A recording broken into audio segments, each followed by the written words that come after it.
Ayan na mga kababayan, pinasok na ng grupo ng puwersa ni Bangag ang Senado.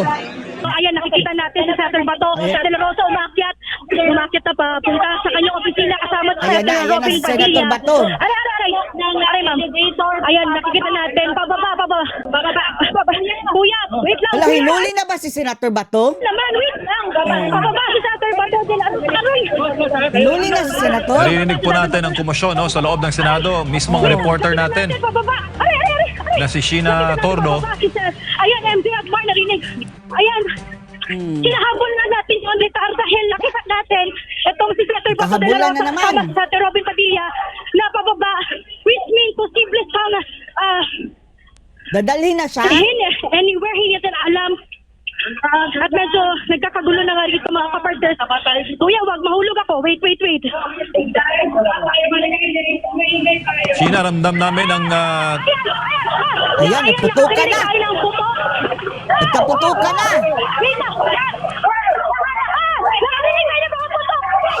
Ayan na, nagyera na. Headline sa ito sa buong mundo mga kababayan, Bangag! Bangag! Maging yung mga pulis. Lalong madidisgrasya ang Pilipinas. Ito, Bangag! Kagagawan mo ito, Bangag! Aray, kuya! Ayan, nakikita natin. Gera na. Nagkakaputukan na nga dito sa loob ng Senado, mga kapartners, no? MC Agmar. Sinong natamaan? Opo, mag-ano ka lang, partner Sheena, ha? Kasi nakikita natin dito sa ating footage ngayon, as per report din ngayon, partner Sheena, meron daw pong putukan na, no? So kanina, bago ito insidente na ito, nakita, nagkaroon pa ng pagpupulong. Yes, Sheena. Kung anong mangyayari. Agmar, pinapatas lang yung members ng media. Pinapaalis ang media. Nagkakaputukan dito sa loob ng Senado. Okay, punta ka muna sa mas safe na lugar. So nakikita natin kanina mismo ang hepe ng USAA, ang Senate Lord. Sergeant at Arms ay naka bulletproof na rin. Meron tayong Nakikita nakikita tayong flash. flash Nakikita ng tayong flash. baril, no? Putukan. So yan po yung ongoing doon sa loob ng Senado. Hindi pa malinaw kung sino ba Sino ang ang nabaril? purpose or sino yung subject Lord. ng operation na yon ng nakita natin mga miyembro ng militar, Wala nang iba si Bato. ng Sergeant at Meron pa ba Arms, silang and at the same huhulihin? time mga pulis kanina naka-full battle gear, Ayan, may putukan mahabang na lang. armas, meron ding bulletproof, ang no? dami, So yan oh. po yung mga Ang kaganapan daming putok, sa loob po ng Senado, mga kapartner. Hindi pa natin alam kung sino bang subject nitong kanilang at sino yung maaaring maging kalaban nitong mga authority nito, partner MJ. Oo, nakita natin kanina partner na nakakasa yung baril ng mga taga-USAA at mismong ang chief nila, ang hepe ng Grabing USAA, na si pangaharas Retired itong General mga Mao bangag, Plasca, no? Mga bangag ang talaga. nanguna doon sa pag-formation nila.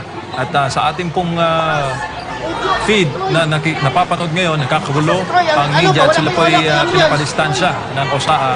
Baka madamay partner sa mga komosyon dyan sa loob ng Senado. Ito sa second part, ay malapit sa Senate session hall. Isang kahihiyan na naman ito sa buong mundo mga kababayan. Ayan mga kapartners, nagkakaputukan na, Tuloy-tuloy pa rin yung ating pagtutok. nagkakagulo na. Once na masiguro na safe na rin. Ayan, si partner nagkakagulo na, nagkakaputukan na dito.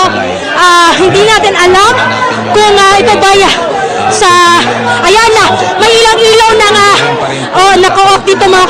Pinapatabi lang po, pinalalagay Ayan, sa mas Akbar, safe na lugar. ngayon, hindi na pwedeng pa. Bisan mo! Ang dami putok ko. Ang dami putok ko. May ilang ilaw na nga dito yung pinatay at narinig talaga natin. Sana safe na sila Bato, no? Andun pa sa Robin mga kababayan. Hindi natin alam kung sino yung kaengkwentro ng mga Marines, ng taga-USAA at maging yung mga pulis doon na deploy dito sa loob ng MJ.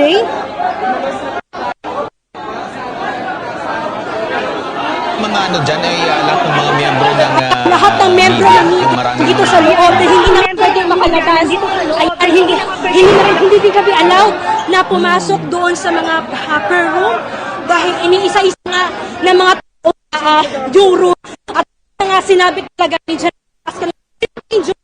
Kawawa ang grupo ni Nabato dito mga kababayan. Walang bulletproof. yung kanilang may arrest individual. Pero ito, sinabi niya kanina ng articles of impeachment.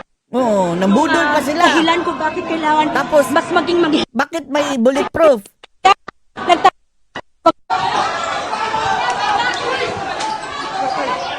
Nagyera na mga kababayan. Gera na. So Lord. Second floor area. Dahil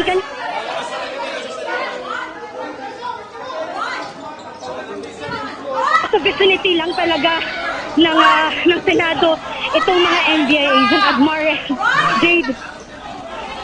Opo. Ayan, yung ibang area, ate, Ganito ang mangyayari, no? yung Kung ibang bangag area ang dito presidente, no? ay Sabi pinapatayan ng nga ng kapatid, eh. ilaw. Yan, nakita natin si, mukhang si ano yan, no? Si OSA Chief Plaska. Yes. Mukhang hindi makakapag hindi trustworthy mga kababayan yung Senate Osaa. Ito. Ayan, magbibigay siya ng update. Pakinggan natin, Agmar. Sir, ano pong nangyayari, sir? Any update lang po, sir.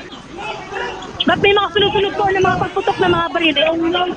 Ayan, pag inuutok na nila na yun yung ilaw dahil pinatay nga. Sir, anong meron, sir? At may hinahanap sila, Agmar at MJ, na hindi natin alam at inuutosan lamang nila na patayin yung ilaw.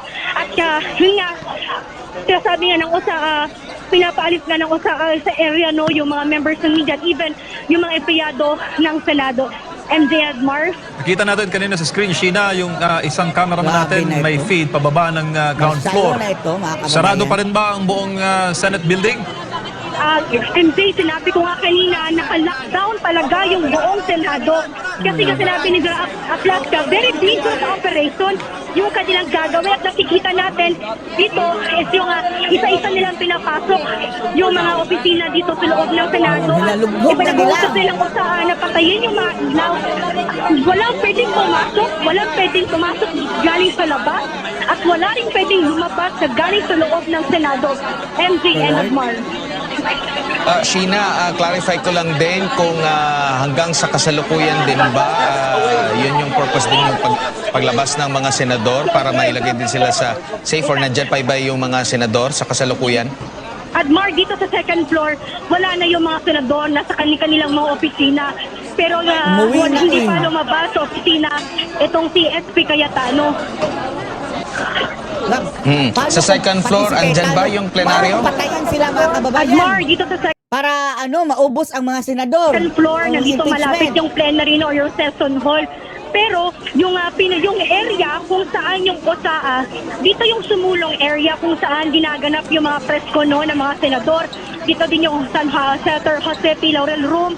At isa-isa na nilang tinitignan yung kada room kung anong meron. At lahat yun, pinapo-off nila yung ilaw. Hinihintay natin si Dara Black Tapos, na bigyan pa rin ng nakaantabay update. na ha. Dahil questionable nga yung Aeroplano. nangyayari ngayon dito yung kaguluhan. Kasi lahat sila nakasuot ng bulletproof. Even si Gerald Aplaska, ayan, may bitbit din na malaking Ngayon, nandito sila ngayon sa loob at ng ngayon, nandito sumulong sila area. ngayon sa loob ng area kung saan ginaganap. Which is ito yung area kung saan ginaganap yung press con ng mga ayan, makikita natin yung nasa loob ng sumulong area itong sila General Aplaska at ibang mga taga-usaan, mga miyembro ng USAD. Hindi natin alam kung sino yung nasa loob, kung sino yung kinakausap nila, sino yung hinahanap nilang tao. Basta alam lang natin Si Bato, sino pa ba? yung nagkaputukan, duhan, yung mga taga-usahan. Yung kanina yung area kung saan una nagputukan Agmar at MJ, nagdoon pa rin yung mga Marines. May nakikita nga tayo mga rito na nakadapa. Hindi lang masyadong hagip sa camera kasi nga kumbaga naka-off yung ilaw at ilang ilaw lamang yung naka-open. May nakikita tayo Marines doon mga kapartners na sa area pa rin na nakatutok yung kanilang baril doon sa area kung saan nagkaroon ng putukan. MJ Agmar. Partner, Sheena, si Master Judea, no? Baka may Ito bang namatay na, lugar no? kung saan nagkaroon ng Sana hindi putukan? na Dito rin ba tatamaan si naririnig Bato, no? yung dito rin ba narinig yung mga umano'y nagbabarena ng dingding? Master Judea? Dito ba sa nangyaring So tinitibag na nila ang dingding mga kababayan dahil nagbarricade siguro si Bato sa loob ng ano. putukan sa lugar kung saan nangyari yung putukan, dito rin ba naririnig kung saan merong nagbabarena ng dingding? Nagbabarena. Ayan yung kailangan na alamin, Master Judea, kasi yung informasyon lang sa atin, Nag-drill is, na. may dangerous operation lang sila doon, nagkaputukan Yung sinasabi nila na ang nagbabarena ng dingding. Posible, yan yung hinahanap nila at posible, Grabe, yan din yung dahilan pagkabaga, no? kung bakit nakasuot sila ng mga bulletproof, may dalang mga armas. Ngayon, mga kapartners, pinapaatras na yung mga miyembro ng media. Ano? Nila yung kwarto doon sa dulo. Ayan, yung sa kwarto sa dulo ay kwarto sa dulo ay tinecheck na ng mga Marines at mga taga sa yung media office kung saan tayo nakastay ay chinecheck na rin ng OSA at Marines. Master Judea? Alright, so partner, Gina, mag-iingat kayo dyan at talagang nakikita namin dito yung tensyon. Keep safe, ha? Oo, kanina rin ay siguro hindi natin masisisi bakit hindi sumasagot si General Aplasca kasi ongoing pa yung operation nila. So, tingnan na natin sa mga susunod kung sino nga ba itong subject ng kanilang ginagawa ngayon na Uy, Diyos ko. dyan. Ano itong sabi ni Kiko Barsaga mga kababayan na may namatay na daw? Kung sino ba ang kanilang hinahanap ukol dito na kailangan pa nila na magsuot ng bulletproof, magdala ng armas. Kanina nakita natin at narinig Sabi ni natin Kiko yung Barsaga, sa kanyang pagalingaw ng putok, no? Kanina kasabay po ng pag-aabante ng mga miyembro ng kapulisan at kasundaluhan, partner MJ. Tingnan natin, partner, no? Sa ating mga nakuha na impormasyon, ang mga senador na sa 5th floor, sila ay nagkakaroon ngayon ng pagpupulong. Ang mga komosyon ngayon nagaganap sa 2nd floor. Second floor, malapit yan, partner, sa exit rows o sa exit stages dyan po sa Senate building. Malaman natin kasi habang nagkakaputukan ngayon, nandyan pa ang mga senador. Nagkakaroon ng mga pagpupulong kung ano ang kanilang mga susunod na hakbang. So nakikita natin, partner, ang pag-atake sa isang institusyon ng Pinapras na pamahalaan. tayo ng mga taga-USAA at hinihintay na yung sagot ni General Aplasca kung ano pa talagang nangyayari. Kasi kanina, unang nagpaputok ng baril, itong taga-USAA, Marines at mga pulis, which is sila yung magkakasama-kasama mga kapartners. Pasok kayo sa kanan. So, kami dito.